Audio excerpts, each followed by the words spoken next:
جو ان سے ملا ہوگا وہ انہیں یاد ہوں گی۔ وہ ایسی تھیں کہ ہر کسی کو یاد رہیں۔ وہ ایسی تھیں، ہاں لفظ تھیں پر لہجہ ڈوب جاتا تھا۔ وہ ایسی تھیں، اس نے زیر لب دہرایا۔ ہم کتنی دور ہیں؟ ہم بہت قریب ہیں۔ 1.25 گھنٹہ گزر گیا ہے، 15-20 منٹ میں پہنچنے والے ہیں۔ لگتا ہے اس علاقے میں بارش ہوئی ہے تازہ تازہ۔ گاڑی اس علاقے کے مین روڈ پر ڈل چکی تھی۔ آپ سوئے نہیں؟ وحید نے آئینے سے باہر دیکھتے ہوئے کہا۔ اس نے ٹھنڈی سانس لی۔ اب رات کو ہی سوؤں گا، پہنچ جائیں بس۔ اگر بارش کا موسم ہے تو تم میرے ساتھ رکنا، اتنی رات کو مت لوٹنا۔ ہاں یہی کروں گا، ویسے بھی تھکا ہوا ہوں، میں بھی کل سے مسلسل ڈرائیو پر ہوں۔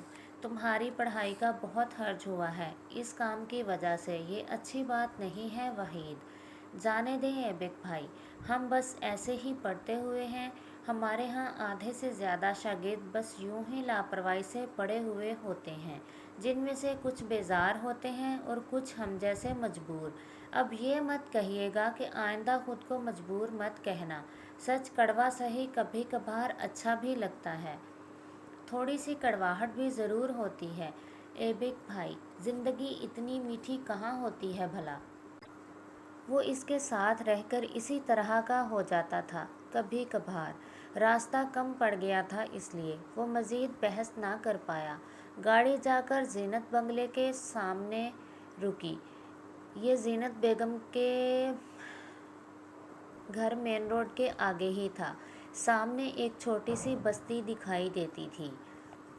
نئے پرانے مکانوں کی اوپر نیچی بے ترتیب قطار تھی۔ روڈ گیلا تھا، مکانوں کی کچھ چھتیں بھیگی ہوئی تھیں۔ لگتا تھا تازہ تازہ بارش رکی ہے۔ اسے فکر ہونے لگی کہ یہ پھر سے نہ برسنے لگے۔ وہ پہلے کی طرح اب بارش سے اتنا خوف زدہ تو نہیں ہوتا تھا، مگر بارش اسے اداس ضرور کر دیتی تھی۔ بچپن میں تو وہ چیختا تھا یا کانوں کو ڈھانپ لیتا تھا۔ اسے آسمانی بجلی کا شور ڈراتا تھا۔ وہ ان کے بازو سے لگ کر دبک جاتا۔ مت کرو اے بی۔ کتنا زور سے بازو پکڑا۔ مجھے آسمانی بجلی سے ڈر لگتا ہے ایبک۔ آسمانی بجلی کچھ نہیں کہتی، یہ بادلوں سے بات کرتی ہے، اس کی آواز ہی ایسی ہے۔ امی، یہ گرے گی تو نہیں؟ ایبک، تم اللہ سے پناہ مانگو تو یہ نہیں گرے گی۔ ہر ایک شے سے پناہ مانگنا سکھایا سوائے محبت کے۔ وہ اندر ہی اندر بڑبڑایا۔ احتیاط سے نیچے اترا۔ وحید اس سے پہلے اتر چکا تھا اور دروازے پر بیل دے رہا تھا۔ 2-3 بار بیل متواتر دینے کے بعد اس کے اشارے پر وہ رکا۔ صبر کر لیا کرو بندہ بیل سن لے۔ وہ اس سے فاصلے پر کھڑا تھا۔ یہی جملہ گیٹ کی طرف آتے ہوئے اندر سے بلند آواز میں کسی عورت نے بھی کہا تھا۔ گیٹ کھولنے کے بعد وہ عورت لگ بھگ لڑکی ہی نکلی۔ ایبک نے آگے بڑھ کر بیگم زینت کا پوچھا تھا اور اس لڑکی نے وہیں کھڑے ہو کر ہانک لگائی۔ آپ کے مہمان آ گئے ہیں، اور کہہ کر ہٹ گئی۔ سامنے لگ بھگ 60 سالہ ایک عورت آتی نظر آئی۔ وہ سمجھ گیا کہ یہ زینت بیگم ہی ہوں گی۔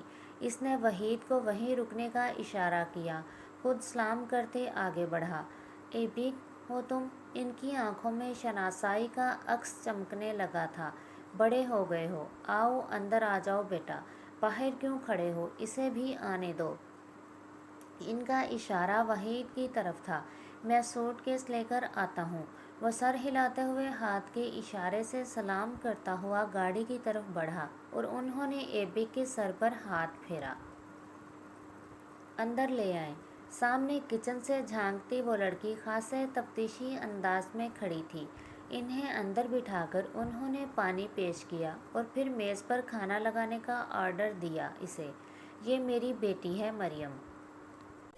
ان کو بالآخر خیال آ ہی گیا تھا تعارف کروانے کا۔ مریم تم سے بس عمر میں 4 سال ہی بڑی ہے۔ تم لوگ ساتھ کھیلے ہو، یاد نہیں کیا؟ وہ بات کرتے ہوئے ساتھ ساتھ وحید پر بھی نظر ڈالتیں۔ انہیں ہر بات پر رائے چاہیے تھی۔ وحید مجبوراً سر ہلا دیتا اور ایبک خاموشی سے دیکھتا ہی رہا تھا۔ اب تک تو مریم کا منہ بن گیا۔ یہ بتانا ضروری تھا، 4 سال بڑی ہے، حد ہے۔ وہ چاولوں کی ٹرے میز پر رکھتے ہوئے بڑبڑائی۔ یہ قسط تو پہنچی اپنے اختتام تک۔ بہت جلد ملتے ہیں انشاءاللہ اگلی قسط کے ساتھ۔ تب تک کے لیے اللہ حافظ۔ آپ کی پیاری پرنیا۔ اپنی دعاؤں میں یاد رکھیے گا۔ فی امان اللہ۔